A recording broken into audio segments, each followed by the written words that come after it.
Orat Hashem, le Chok l'Israël ce matin, Berachot, la page 34a. Amar Rabbi Chia bar Abba, Amar Rabbi Yochanan, dit Rabbi Chia Abba au nom de Rabbi Yochanan, Kol hanivim kulam lo nitnabeu ela lemasi bito le tamid chacham velo se prakma tamid chacham v'namet amechamim mechasaf.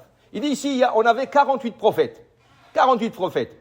Ces 48 prophètes ont écrit des livres de prophéties, et dans les prophéties, il y a toujours de bénédictions, il y a toujours de toutes sortes de bonnes choses qui vont arriver à Israël à un certain moment.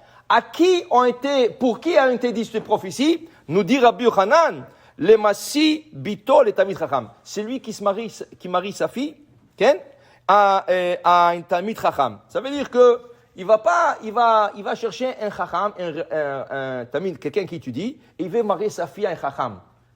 Alors il supporte ce Chacham, et là, il a la bénédiction de tous les Nevim. Et aussi, il dit ici, s'il n'a pas de fille, alors, Ose Prakmatia le Tamid Chacham. Il s'associe avec un Chacham. Par exemple, le Ben Ishraï, lui, il s'associe avec son frère. Son frère vendait des costumes, et lui, il ne vendait pas de costumes, il ne sortait pas à l'affaire, mais il était associé. Alors lui, il étudiait, il écrivait des livres, son frère sortait et partait. Exactement comme Issachar ou Zvouloun.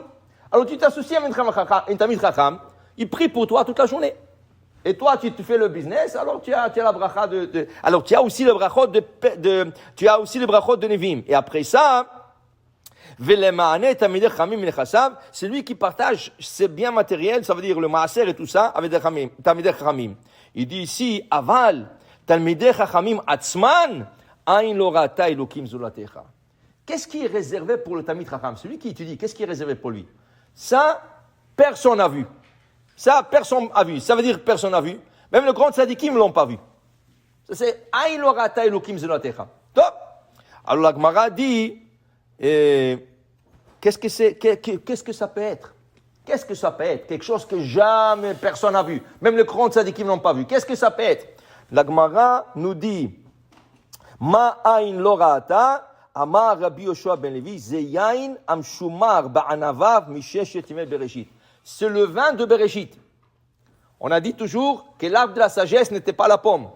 La pomme, c'est des autres religions qui pensent tout ça. Nous, c'était les raisins, ou les étrog, ou la figue, ou c'était comme un arbre de blé. Aujourd'hui, c'est des épis de blé, mais à l'époque, à Bereshit, c'était un arbre de blé. Il y a une opinion comme ça. Mais la plus courante opinion dit que c'était des raisins, des grappes de raisins.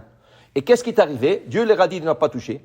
Il a planifié Hachem que juste avant Shabbat, qui prend Adam les raisins, il le presse, il fait du vin, et il fait le kiddush pour vendredi soir. Mais 1 heure avant, ils ont mangé, c'était trop tard. Okay? Maintenant, ce vin-là, Akadosh Baruch Hu l'a réservé. Pour quand? Pour le temps de Mashiach. On est déjà à 5700 et quelques. Okay? Imagine-toi, un vin de 5700 et quelques. Un vin de 6000 ans. Tu peux t'imaginer, il n'y a pas de prix. Il n'y a pas de prix, il n'y a pas de goût qui peut décrire ça. Ça, il te dit, celui qui étudie la Torah, Hachem l'a réservé.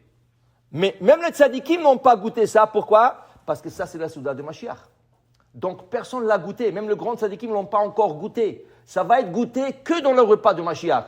Avec un bon poisson, qui est la baleine. Okay? La baleine cachère. Parce que la baleine, aujourd'hui, dans la mer, elle n'est pas cachère. Mais la baleine de Bereshit, qui Akadosh Baruch Hu a créé un couple, et il a pris la nekeva, la femelle, il a préservé pour le tzadikim, okay? Et là, tu as un bon poisson avec un bon vin, tu peux même pas t'imaginer qu'est-ce que c'est, Berlad. Tu vas même pas avoir une idée, okay? Dit la Gemara, ça c'est ain lo ra'ata Elokim zulatecha. Il dit ici la Gemara, Rab Shmuel bar Nachmani Amar, c'est Eden. Non, tu sais qu'est-ce que j'ai jamais vu? Eden. C'est Eden. Dit la Gemara, où Adam et Ève ont vécu, Gan Eden, le jardin de Eden. Alors, si je te dis le jardin, c'est pas la maison.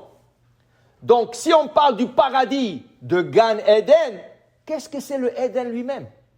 Même Adam et Ève n'ont pas vécu là-bas. Eux, ils étaient dans le jardin. Imagine-toi, le paradis que tout le monde espère d'arriver, c'est rien que le jardin de Eden. Ça, il dit Rab Shmuel bar Nachmani, le tzadikim, ceux qui étudient la Torah, auront le mérite de voir ça à la fin du temps, quand Mashiach il vient, de voir qu'est-ce que c'est Eden. Mais Gan, il y a tzadikim qui vont au Gan Eden, il y a tzadikim qui étudient à Gan Eden, mais le Eden, Aïn Lora Ta Elokim Zolatecha, personne, Hachem l'a dévoilé à personne qu'à la fin de temps. Okay? Ah, Adam Arishon, Echanaya, où était Adam Arishon, dit la Gemara? Non, Bagan. Okay? Ah, peut-être c'est le même endroit. Peut-être Gan Eden c'est Eden. Non, dit la Gemara, parce que c'est écrit, Vena'ar Yotze Me Eden, le Ashkot et Agan, un verset clé dans la Torah. Et le fleuve qui sortait de Eden pour irriguer le jardin. Donc, le fleuve, il sortait de Eden et il irriguait Gan Eden. Donc, tu comprends textuellement, c'est deux endroits différents et c'est ça que tu espères arriver, avec l'étude de la Torah, d'arriver à voir et goûter de ce vin de 6000 ans et avoir ce Eden. Qu'est-ce que c'est? Qu'est-ce qu'il peut avoir comme plaisir dans ce jardin? Baruch Adonai Le'olam. Amen ve Amen.